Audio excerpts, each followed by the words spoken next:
यह 5 आदतें हैं आप में तो कभी अमीर और कामयाब नहीं बन सकते। हर व्यक्ति की तरह आप भी यह सोचते होंगे कि आप एक सफल और कामयाब आदमी बने। आपके पास खूब पैसा और ऐशो आराम हो, लेकिन यह सिर्फ चाहने भर से नहीं मिलता।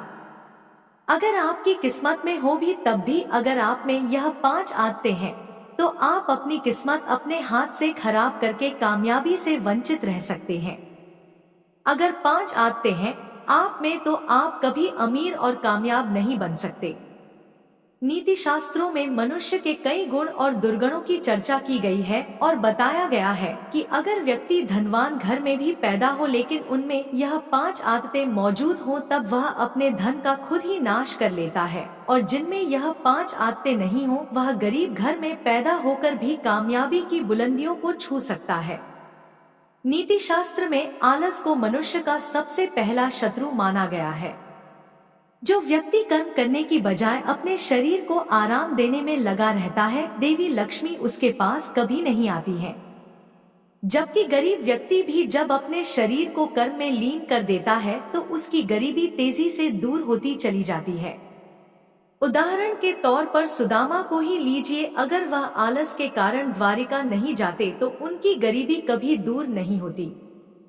शास्त्रों में मदिरा को मद प्रदान करने वाला बताया गया है, यानी जो बुद्धि का हरण करे और मन में अहंकार हर दे वह मदिरा है।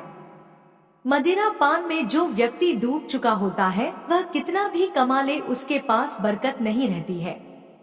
ऐसे व्यक्ति अपने पूर्वजों के द्वारा संचित धन और मान सम्मान का भी नाश कर डालता है।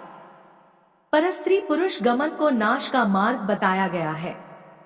ऐसे व्यक्ति धरती पर अपना सब कुछ नाश कर लेते हैं, परलोक में भी इन्हें बहुत यातना सहनी पड़ती है। पौराणिक कथाओं में देवी अहिल्या की कथा आती है, जिसमें देवराज इंद्र द्वारा अहिल्या के मान हरण की बात कही गई है। इस कुकर्म के कारण देवराज इंद्र को भी अपना इंद्र पद गंवाना पड़ा था और दीनहीन की तरह भटकना पड़ा था। रावण ने देवी सीता का हरण किया तो उसके धन और जीवन का अंत हो गया। आज भी कई ऐसी घटनाएं सामने आती रहती हैं, जिसमें अनैतिक संबंध के कारण व्यक्ति के धन और जीवन का नाश हुआ बताया जाता है। दिन के समय सोने की आदत को शास्त्रों में धन का नाश करने वाला बताया गया है। शास्त्रों के अनुसार जो व्यक्ति बहुत अधिक सोते हैं या दिन के समय सोते हैं, उन पर देवी लक्ष्मी कभी कृपा नहीं करती है। भगवान श्री कृष्ण ने भी गीता में समझाया है कि वह कभी सफल नहीं होता है जो बहुत सोता है या कम सोता है। जुआ को विनाश का कारण माना गया है। इसका सबसे बड़ा उदाहरण महाभारत है। जुए के कारण ही पांडवों को अपना राज्य गंवाना पड़ा था। जब आप किसी भी तरह के सट्टा लॉटरी में पैसा लगाते हैं तो यह भी एक तरह का जुआ होता है और इनसे भी धन का नाश होता है।